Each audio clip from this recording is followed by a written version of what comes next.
শুরু হলো কালী পুজোর কোচিং ক্লাসেস। হাতে কলমে শেখানো হবে নতুন পুরোহিতদের কালী পুজোর নিয়মকানুন। সর্বভারতীয় প্রাচ্যবিদ্যা একাডেমির তরফ থেকে এমনই উদ্যোগ। কেন এই উদ্যোগ, এই বিষয়ে আরও বিস্তারিত আমরা জানি। আইডিয়াল কোড অফ কন্ডাক্ট, আদর্শ আচরণবিধি।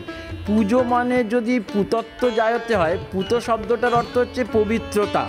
যার মধ্যে দিয়ে পবিত্রতা জাগে সেই ভাবটা কিন্তু আমাদের ফুটিয়ে তুলতে হবে, অর্থাৎ বাস্তবায়িত করতে হবে এবং সেই পরিবেশটাকে তৈরি করতে হবে, তবে দেবী আসবেন। আর অন্যথায় যদি এই পরিবেশগুলো না তৈরি করতে পারি তাহলে অপদেবতা হবে, যারা ক্ষতিকারক।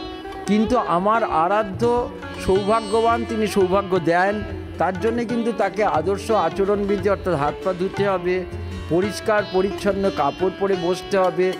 পুজো চলাকালীন তিনি কোনো রকম চা, বিড়ি, গুটখা, পান এইসব খেতে পারবেন না। এঁটো মুখে পুজো হয় না।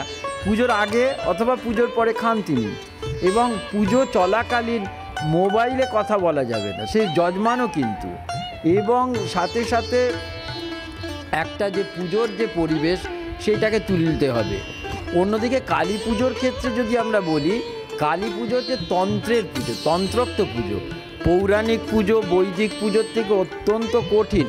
তাহলে এই তন্ত্রোক্ত পুজোয় যদি ঠিক সঠিকভাবে না হয় তাহলে দেবী হন রুষ্টা। এই দেবী যদি রেগে যান তাহলে কিন্তু পুজোর থেকে অনর্থপাত বেশি হয়। তো তখনই পুজো যে উদ্দেশ্য নিয়ে আমরা করি তার ফল পাওয়া যাচ্ছে না। তাহলে আমরা কিন্তু তন্ত্রের যে পুজো করতে যাব, যে কোনো পুজোর ক্ষেত্রে আগে আচরণ অর্থাৎ পদ্ধতিগুলোকে ঠিক মতো মানব। পদ্ধতি ঠিক মতো যদি মানি তাহলে কিন্তু পুজো ঠিক হবে। সেই বিষয় নিয়েই কিন্তু আমাদের এই প্রশিক্ষণ শিবির। এখানে একেবারেই যাকে বলে থেকে শুরু করে সমস্ত কিছুই এখানে শেখানো হবে সেরকমই কথা আছে। এবং আমরা আশা করি আমরা দুর্গাপুজোর প্রশিক্ষণ যেমন পেয়েছি, সমস্ত কিছু শিখিয়েছেন একেবারে হাতে কলমে ধরে সমস্ত কিছু। আশা করব আমরা কালী পুজোতেও একই রকমভাবে সমস্ত কিছু শিখতে পারবো। আজকে শুরু হয়েছে, সবেমাত্র আমরা কালী তত্ত্ব সম্পর্কে জানলাম। এরপর আস্তে আস্তে আশা করি কালী পুজোর একবারে অভ্যন্তরীণ থেকে শুরু করে এভরিথিং কী করে আমরা কালী পুজোটা করবো এবং তার যে ব্যাকরণ, তার গ্রামার, এভরিথিং আমরা কিন্তু এই 3 দিনের প্রশিক্ষণে শিখব। বিশেষ করে ন্যাস, কালী পুজোর একটা বড় অংশ হচ্ছে ন্যাস। এই ন্যাসটা যেটা অন্যান্য পুজো থেকে একটু পৃথক, এই সম্পূর্ণ যে ন্যাসটা, এই ন্যাসটা আমাদের প্রশিক্ষণ শিবিরে সুন্দর করে শেখানো হবে। এছাড়াও মুদ্রার ব্যবহার, মুদ্রার প্রকরণ, বিভিন্ন ধরনের মুদ্রা কীভাবে ব্যবহার করব এবং কালী পুজোর যে প্রত্যেকটা অংশ পরপর যে ধাপে ধাপে যেটা করতে হয় এবং শেষ পর্যন্ত আমাদের তন্ত্রোক্ত যে হোমটা হবে, এই তন্ত্রোক্ত হোমের যে পদ্ধতি, যেটা বৈদিক হোম থেকে অনেকটা পার্থক্য আছে, সেই হোমটা সম্পর্কেও আমাদের এখানে শেখানো হবে।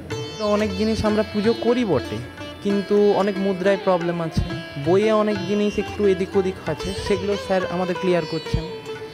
আদর্শ আচরণবিধি, যেটা স্যার আগেই বলেছেন যে আমি আসনে বসে কোনো রকম কিছু খেতে পারবো না, যেটা আমাদের বিধি নয়। একবার আসন বন্ধন হয়ে গেলে আমাকে পুজো সেরেই কিন্তু উঠতে হবে।